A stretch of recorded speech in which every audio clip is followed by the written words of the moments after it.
Hello students, in today's class we will be learning some real functions.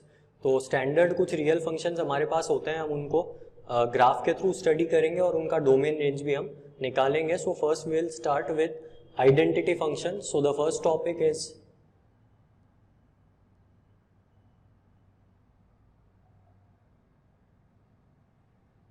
Identity function. अब identity function क्या होता है? Basically y is equal to x जो है उसको हम आइडेंटिटी फंक्शन बोलते हैं, या हम ऐसे लिख सकते हैं f x is equal to x is called the identity function. हमको पता है एफ एक्स जो है फंक्शन ऑफ एक्स, उसको हम y से रिप्लेस कर सकते हैं, तो हम यहाँ पे लिख सकते हैं y is equal to x. अभी हमको एक बार अगर आइडेंटिटी फंक्शन का जो फॉर्मूला है या जो उसका मेन इक्वेशन है वो पता लग गया है, तो हम इसका ग्राफ इजीली प्लॉट कर सकते हैं। तो ग्राफ प्लॉट करने के लिए हम एक काम करते हैं, यहाँ पे सबसे पहले हमने एक टेबल बना ली। उस टेबल में हम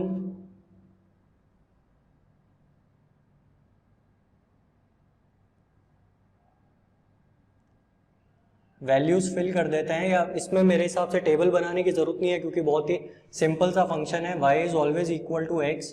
तो सपोज मैंने x एक्सिस पे पॉइंट्स मार्क कर लिए एंड y एक्सिस पे भी पॉइंट्स मार्क कर लिए।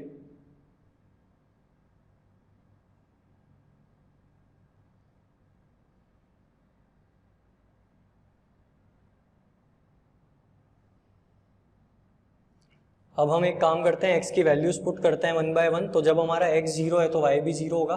सो this is the first point. जब हमारा x 1 है तो y भी 1 हो जाएगा। जब हमारा x 2 है तो y भी हमारा 2 हो जाएगा, and so on. Similarly on the negative side, अगर मैं x को यहाँ पे रख देता हूँ माइनस का 1, तो जब हम यहाँ पे -1 रखते हैं हमको y भी मिलेगा -1। So this will be the point. Next, अगर मैं x को -2 रखता हूँ तो मुझे y मिलता है -2। इस तरीके से हमको पॉइंट्स मिल गए। अब हम इन पॉइंट्स को एक स्ट्रेट लाइन से कनेक्ट कर देंगे, so we will get the graph. तो कुछ इस तरीके से हमको इसका ग्राफ मिल जाता है। This is the graph for identity function y is equal to x. अब हम इसके डोमेन और रेंज की बात करते हैं। तो हमको ये चीज पता है कि कोई भी फंक्शन हमारा जो है उसकी डेफिनेशन हम कैसे देते हैं। हमको उसकी डेफिनेशन देनी होती है इस तरीके से, f such that f goes from 1 to a to b where a is the domain and b is the co-domain। तो मैं ये देख लेता हूं कि इसमें मेरा डोमेन क्या होगा। डोमेन रियल फंक्शंस के केस में हमेशा हमारा डोमेन r होता है real numbers, except a few, जैसे रैशनल फंक्शन है उसमें हम देखेंगे डोमेन हमारा थोड़ा सा डिफरेंट होता है। इसका डोमेन जो है वो r होगा, ऑल द रियल नंबर्स। ऐसा क्यों है? क्योंकि हमको डोमेन का मतलब पता है। उसका मतलब ये होता है all the possible values of x, जो भी x हम इनपुट फीड कर सकते हैं वो हमारा डोमेन होता है। इसीलिए मैं x की कोई भी वैल्यू यहाँ पे फीड कर सकता हूँ, रियल वैल्यू, इसलिए इसका डोमेन होगा r। अगर हम इसके को डोमेन की बात करें तो इसका को डोमेन जो है वो भी होगा r, बिकॉज मुझे क्लियरली दिख रहा है मेरा जो x है वही मुझे y मिल रहा है। Output is equal to input, therefore both the domain and range are equal. और हम ये बोल सकते हैं डोमेन और रेंज दोनों की वैल्यू क्या हो जाएगी, simply r। So this is the identity function, ये इसका ग्राफ है और इसकी डोमेन और रेंज है। सेकंड हम आते हैं कांस्टेंट फंक्शन पे। So the second function is constant function. अब जो कांस्टेंट फंक्शन है इसका मतलब ये है कि हम कितना भी इनपुट जो है हमारा उसको हम यहाँ पे फिक्स रखेंगे, उसके करस्पॉन्डिंग हमको आउटपुट मिलेगा। तो मैं ये बोल सकता हूँ कि जो मेरा f ऑफ x है वो होगा k के बराबर, where k is any constant. k जो है वो कुछ भी कांस्टेंट हो सकता है, इट कैन बी नेगेटिव और इट कैन बी पॉजिटिव। ये हमारा k होगा। fx क्योंकि y होता है, सो मैं ये लिख सकता हूँ y is equal to k। अब डिपेंड करेगा k का वैल्यू क्या है, उसके करस्पॉन्डिंग हम इसका y का वैल्यू निकाल सकते हैं। तो फॉर एग्जाम्पल मैंने यहाँ पे ग्राफ बनाया, suppose y is equal to 2 का। तो जब मैं y इज इक्वल टू 2 का ग्राफ बनाता हूं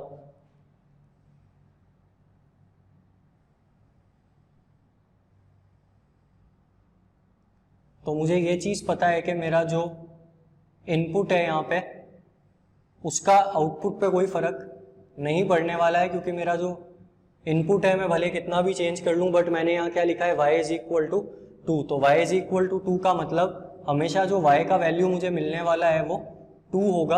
अगर मैं x को 0 लेता हूं तो भी मुझे y मिला 2, मैंने x को 2 ले लिया तो भी मुझे y मिला 2, x को मैंने 3 लिया तो भी y मिला 2। Similarly on the negative side मैंने अगर x को ले लिया -2 तो भी मुझे y मिल रहा है 2, because it is a constant function which is independent of the value of x।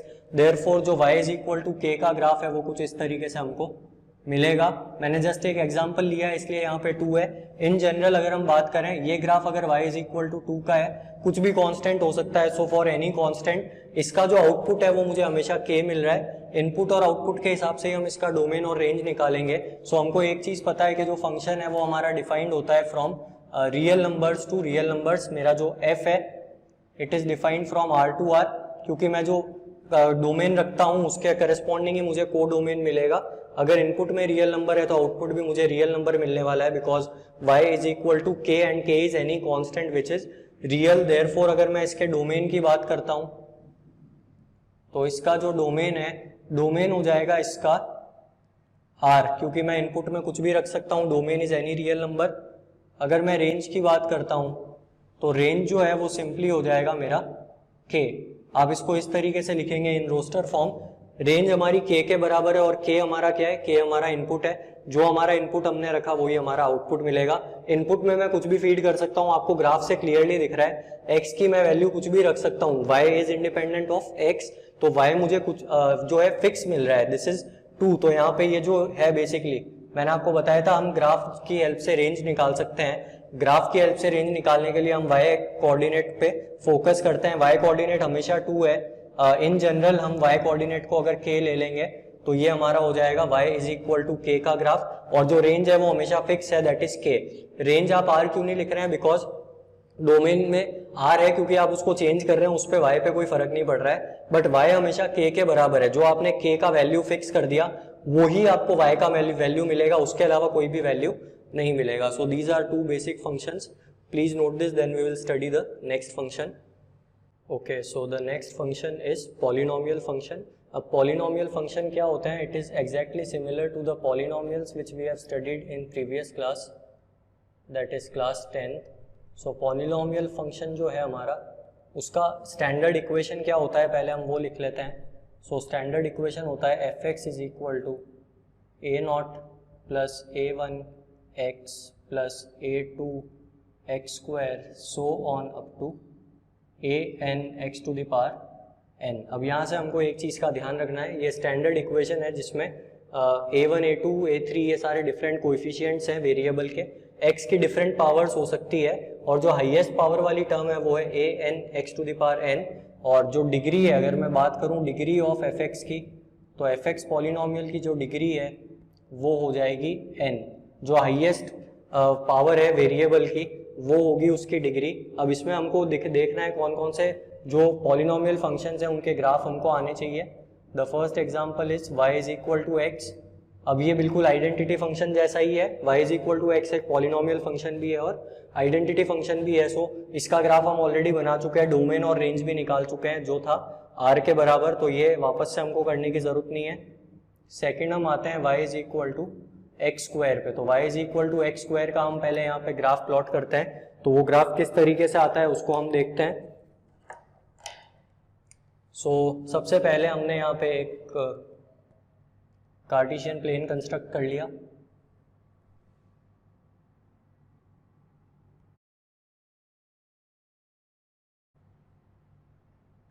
y हमारा हमेशा पॉजिटिव है, देखिए y एक्स स्क्वायर के बराबर है, आप x को कुछ भी फीड करें चाहे पॉजिटिव चाहे नेगेटिव, उसके करस्पॉन्डिंग y का जो वैल्यू आने वाला है वो हमेशा पॉजिटिव ही आने वाला है। और हमको ये पता है कि जो y है वो फर्स्ट और सेकंड क्वाड्रेंट में ही पॉजिटिव होता है। अब हम डिफरेंट वैल्यूज ले लेते हैं y एक्सिस पे।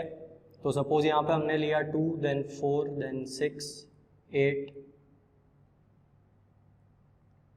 डिफरेंट वैल्यूज हम ले रहे हैं यहाँ पे।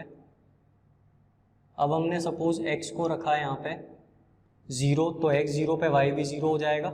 हमने x को सपोज नेगेटिव रखा -1, तो -1 का स्क्वायर +1 होता है, तो यहाँ कहीं पॉइंट मिला हमको। -2 रखा तो -2 का जो स्क्वायर है वो +4 होता है। तो हम देख रहे हैं कि वैल्यू बहुत शार्पली यहाँ पे इंक्रीज हो रही है। -3 रखूँगा तो वैल्यू और काफ़ी ऊपर चली जाएगी 9, -3 का स्क्वायर जो है वो हमको 9 मिलता है, तो यहाँ कहीं हमको एक पॉइंट मिला। -4 हमने रखा तो -4 का स्क्वायर 16 मिलता है, यानी ये ग्राफ मेरा काफ़ी ऊपर चला गया यहाँ पे आके। सेम देखिए अब इसका प्रॉपर्टी क्या है कि जो वैल्यूज हमको x में नेगेटिव पे हमने रख के y निकाला, सेम वैल्यूज हमको राइट साइड में y की मिलेगी बिकॉज नेगेटिव और पॉजिटिव नंबर का स्क्वायर सेम होगा। +1 का स्क्वायर भी +1 होगा, -1 का स्क्वायर भी +1 था, +2 का स्क्वायर विल बी 4, देन +3 का स्क्वायर विल बी 9, तो यहाँ कहीं मुझे पॉइंट मिला। 4 का स्क्वायर जो है वो 16 है, तो काफ़ी ऊपर मुझे पॉइंट मिला। आप ग्राफ पेपर पे प्रॉपरली प्लॉट करके इन सारे पॉइंट्स को एक फ्री हैंड कर्व से स्मूथली ज्वाइन करेंगे तो कुछ इस तरीके का ग्राफ आपको यहाँ मिलेगा।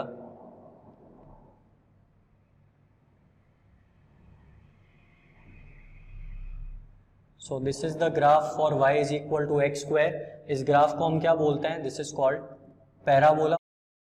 को अब इसका डोमेन और रेंज निकालना है, तो अगर मैं इसके डोमेन की बात करूं, डोमेन नो डाउट R होगा बिकॉज हम कोई भी रियल नंबर इसमें फीड कर सकते हैं, वो हमारा डोमेन होता है। और जो पॉलिनोमियल फंक्शन है बेसिकली इसका जो वैल्यू है वो R टू R ही होगा, f varies from R to R। Domain और को डोमेन हमेशा रियल नंबर होंगे। Domain y is equal to x square के केस में डोमेन तो R है।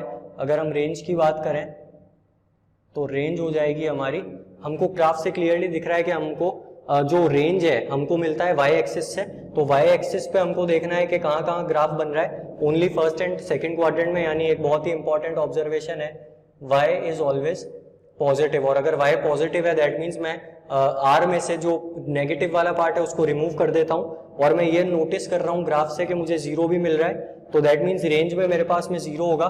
तो मैं 0 पे जो है स्क्वायर ब्रैकेट लगाऊंगा, क्लोज्ड इंटरवल का यूज लूंगा, और मैं इन्फिनिटी तक जा रहा हूँ तो मैं इन्फिनिटी पे राउंड ब्रैकेट लगाता हूँ। तो इस तरीके से मुझे इसकी रेंज मिल गई 0 से infinity, where 0 is included.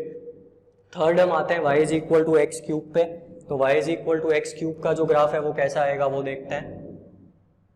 y is equal to x cube. अब हम यहाँ पे इसका ग्राफ बनाते हैं। सो फर्स्ट ऑफ ऑल हमको यहाँ पे क्या क्या वैल्यूज लेनी चाहिए वो हम देखते हैं।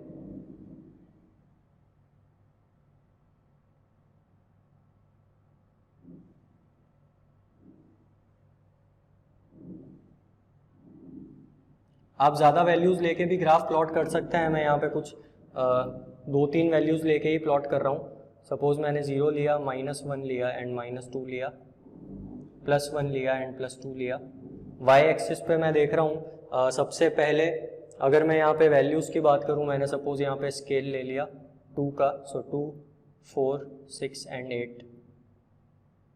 नेगेटिव में भी हमने सेम वैल्यूज़ ले ली। अब हम देखते हैं इसका ग्राफ कौन कौन से क्वाड्रेंट में लाया कर सकता है। सो फर्स्ट ऑफ ऑल मैं नेगेटिव वैल्यूज़ रख के देखता हूँ इनपुट में। x की जगह सबसे पहले हम 0 रख देते हैं, तो 0 पे हमको मिल रहा है 0, तो 1 पॉइंट मिल गया 0,0। जब मैंने x को -1 रखा तो -1 का क्यूब जो है वो -1 ही होगा, यानी ये पॉइंट मुझे मिलेगा। -2 रखने पे -2 का क्यूब जो है वो -8 होता है, तो मुझे पॉइंट यहाँ मिला। अब हम ये देखते हैं कि पॉजिटिव साइड पे हमको क्या क्या वैल्यूज मिल रही है। 1 रखने पे मुझे मिला 1 का क्यूब 1। नेगेटिव नंबर, देखिए क्यूब की ये प्रॉपर्टी है कि नेगेटिव का क्यूब नेगेटिव ही होगा, पॉजिटिव का क्यूब पॉजिटिव। जब आपने 2 रखा तो सडनली वैल्यू पहुंच गई 8 पे। अब देखिए अगर आप और आगे जाएंगे तो ये ग्राफ हमारा काफी ऊपर चला जाएगा। जब आपने 3 रखा, अगर सपोज आपने 3 रख दिया तो 3 का क्यूब 27 होगा, यानी हम काफी ऊपर चले जाएंगे। अब इन पॉइंट्स को अगर मैं एक फ्री हैंड कर्व से ज्वाइन करता हूं तो मुझे कुछ इस तरीके का ग्राफ मिलता है। So this is the graph for y is equal to x cube. अब ये ग्राफ जो है इसमें मुझे ये दिख रहा है कि ये सिमेट्रिक तो नहीं है, बट अगर मैं इस तरीके से देखूं, जो पोर्शन मुझे यहाँ मिला है उसका मिरर इमेज मुझे नीचे मिल रहा है। अगर मैं इस पर्टिकुलर एक लाइन के अलोंग इसको स्टडी करूं, अगर हम इसके डोमेन और रेंज की बात करते हैं तो इसका जो डोमेन है, डोमेन अगेन R होगा क्योंकि मैं इनपुट में कुछ भी फीड कर सकता हूँ, पॉजिटिव और नेगेटिव रियल नंबर। रेंज की अगर मैं बात करूं तो इस केस में मैं ये देख पा रहा हूँ y जो है वो नेगेटिव भी है और y जो है वो पॉजिटिव भी है, इसलिए इसकी जो रेंज है वो भी R हो जाएगी, या मैं लिख सकता हूँ -इन्फिनिटी से इन्फिनिटी। आप दोनों तरीके से लिख सकते हैं, -इन्फिनिटी से इन्फिनिटी भी सही है और R भी सही है, दोनों का मतलब बिल्कुल सेम है। Range can be any real number, जो हमारा आउटपुट है वो कोई भी रियल नंबर हो सकता है। So this is all about polynomial function. आपको x, x स्क्वायर और x क्यूब का ग्राफ बनाना आना चाहिए। अब आप ये देख रहे हैं कि एक सिग्निफिकेंट जो डिफरेंस है दोनों में वो ये था कि इसमें सिर्फ पॉजिटिव नंबर थे क्योंकि x का पावर इवन था, तो जब भी पावर इवन होगा हमारा जो रेंज है वो जीरो से इन्फिनिटी होगा, लेकिन जब पावर हमारा ऑड होगा तो रेंज जो है वो माइनस इन्फिनिटी से इन्फिनिटी तक जा सकता है। दूसरी चीज, इस पे शार्प राइज था, लेकिन जो एक्स क्यूब वाला ग्राफ है उसमें और भी शार्प इंक्रीज है। आप थोड़ा सा इनपुट बढ़ाएंगे, आउटपुट आपका कंसिडरेबली बढ़ रहा है। वो कैसे बढ़ रहा है देखिए, जब आपने सपोज एक्स को रखा था यहाँ पे 0, तो एक्स 0 रखने पे वाई आपको मिला था 0, एक्स क्यूब था 1 रखने पे आपको मिला 1, 2 रखते ही आपको सडनली 8 मिला। यानी इनपुट जब पहले आपने 1 से बढ़ाया तो आउटपुट भी 1 से बढ़ा, बट जैसे ही आपने और 1 इंक्रीज किया आउटपुट इंक्रीज बाय 7, 1 से सीधा 8 पहुंच गए हम। 3 पे आते ही हम पहुंच जाएंगे 27 पे, 4 पे आते ही हम पहुंच जाएंगे 64 पे। तो काफी ड्रास्टिकली जो हमारा चेंज है वो यहाँ पे अकर कर रहा है, वैल्यूज काफी शार्पली इसमें बढ़ रही है। So this is all about polynomial function. I hope this is clear, please note this. Okay, so now will be studying rational function. अब रैशनल फंक्शन क्या होता है? It is similar to the rational numbers which you have already studied. तो अब हम एक काम करते हैं, फर्स्ट ऑफ ऑल हम इसका स्टैंडर्ड इक्वेशन लिख लेते हैं। जो रैशनल फंक्शन है हमारा,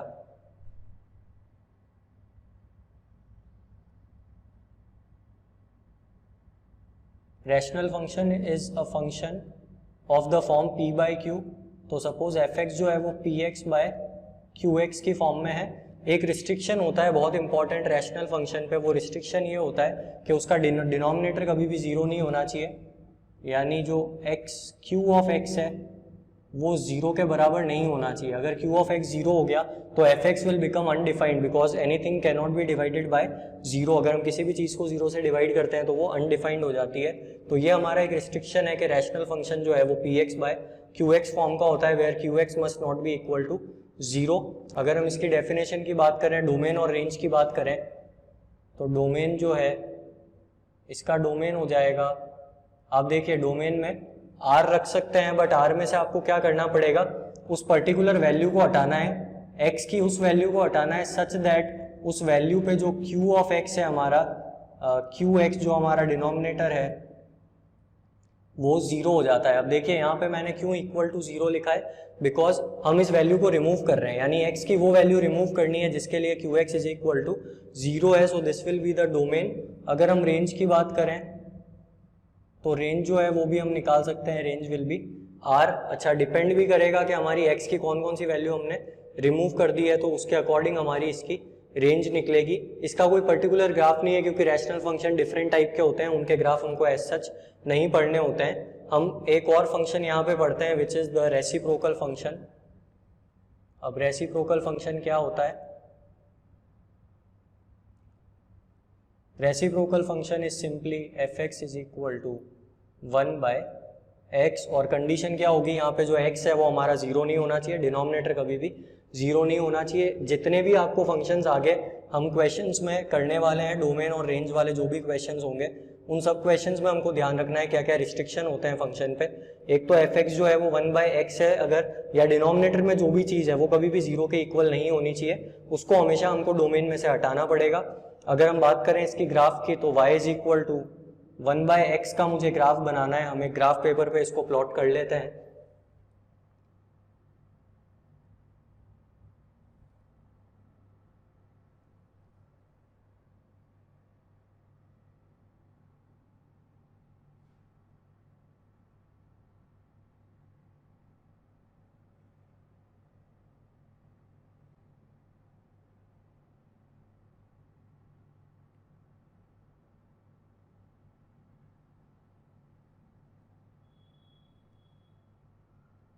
अब सपोज 1 बाय 1 हमने x की वैल्यूज रखी यहाँ पे, हमको x हमने सपोज 0 रखा, तो 0 पे आप ये देखेंगे 1/0 इज इन्फिनिटी, यानी मैं इस ग्राफ पे उस पॉइंट को कभी ला ही नहीं पाऊंगा, यानी 0 जो है उस पे हम ग्राफ को y एक्सिस से कभी टच नहीं करवाएंगे। इस चीज का हमको ध्यान रखना है।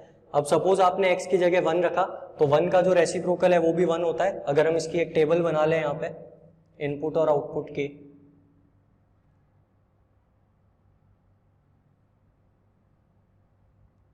तो x जब हमने 0 रखा तो y अनडिफाइंड हो गया, x1 रखने पे y1 आया, x2 रखने पे y आया 0.5 1/2, x3 रखा तो और भी छोटा हो गया 0.33। सपोज इस तरीके से हमने यहाँ पे अगर 4 रखा तो मिला 0.25। अब मैं सपोज 10 तक जा रहा हूँ तो 10 रखने पे मुझे y मिलता है 0.1।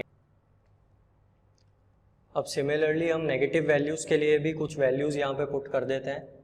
सपोज हमने x को रखा माइनस का 1, तो सिर्फ इतना ही डिफरेंस होगा कि जो भी हमने यहाँ वैल्यूज़ निकाली है उसमें एक माइनस आप पुट कर देंगे। x -1 रखने पे y भी मिला -1। जब मैंने x को रखा यहाँ पे माइनस का 2 तो ये मुझे मिला माइनस का 0.5। सपोज आपने माइनस का 10 रखा तो -10 पे आपको ये मिलेगा माइनस का 0.1। इस तरीके से जो वैल्यू है वो हमको मिल रही है। तो हम ये देखते हैं कि हमको y एक्सिस पे क्या स्केल लेना चाहिए। मैक्सिमम वैल्यू 1 पॉसिबल है, तो मैं एक काम करता हूँ यहाँ पे 0.2 का स्केल ले लेता हूँ। 0.2, 0.4, 0.6, 0.8। अब हम पॉइंट्स मार्क करते हैं। सबसे पहले नेगेटिव साइड पे भी हम ले लेते हैं इसको -0.2, -0.4 सो ऑन। जब हमारा x 0 है तो y अनडिफाइंड है, यानी वो इन्फिनिटी तक जा रहा है जिस पे हम कभी रीच नहीं कर सकते। जब हमने x को रखा -2 तो y मिला हमको -1 रखने पे हमको मिला -1, तो -1 पे वैल्यू यहाँ पे है। नेक्स्ट अगर मैंने रखा -2 तो हम आ गए -0.5 पे, यानी ये वाला पॉइंट। सिमिलरली अगर मैं -4 रखता तो मैं पहुंच जाता -0.25 पे। इस तरीके से ये ग्राफ चलता जा रहा है, वैल्यू जो है वो डिमिनिश होती जा रही है। इन पॉइंट्स को आप एक फ्री हैंड कर्व से कनेक्ट कर देंगे। अच्छा, जब मैं -इन्फिनिटी पे पहुंच जाता हूँ, -इन्फिनिटी पे मुझे फिर से रिजल्ट क्या मिलने वाला है 0। 1/-∞ विल बी 0, यानी मुझे यहाँ पे ये बिल्कुल जैसे जैसे वैल्यू 0 के पास आ रही है, हमारा जो y है उसका वैल्यू इन्फिनिटी की तरफ, जैसे जैसे हम y को 0 के पास ला रहे हैं x का वैल्यू इन्फिनिटी तक जा रहा है, या आप उल्टा समझ सकते हैं x का वैल्यू अगर हम बढ़ाते जा रहे हैं अप टू इन्फिनिटी तो y जो है वो 0 को अप्रोच कर रहा है। तो ग्राफ जो है इसका कुछ इस तरीके से हमको मिलता है। This is the graph for y is equal to y is equal to 1/x। Positive side पे भी आप सेम पॉइंट्स को प्लॉट करेंगे अगर, तो सिग्निफिकेंटली रिड्यूस होती गई वैल्यू। 2 पे हमको मिला 0.5, 4 पे मिला 0.25। इस तरीके से वैल्यू काफ़ी कम होती जाएगी और हमको कुछ इस तरीके का कर्व इसका मिल जाएगा। इस तरीके से हम इसका कर्व बना सकते हैं। अब यहाँ से मैं ये ऑब्जर्व कर रहा हूँ कि जो y is equal to 1/x है उसका डोमेन क्या हो सकता है। तो अगर हम डोमेन की बात करें, domain of y is equal to 1/x will be, आप कोई भी रियल वैल्यू रख सकते हैं एक्सेप्ट 0।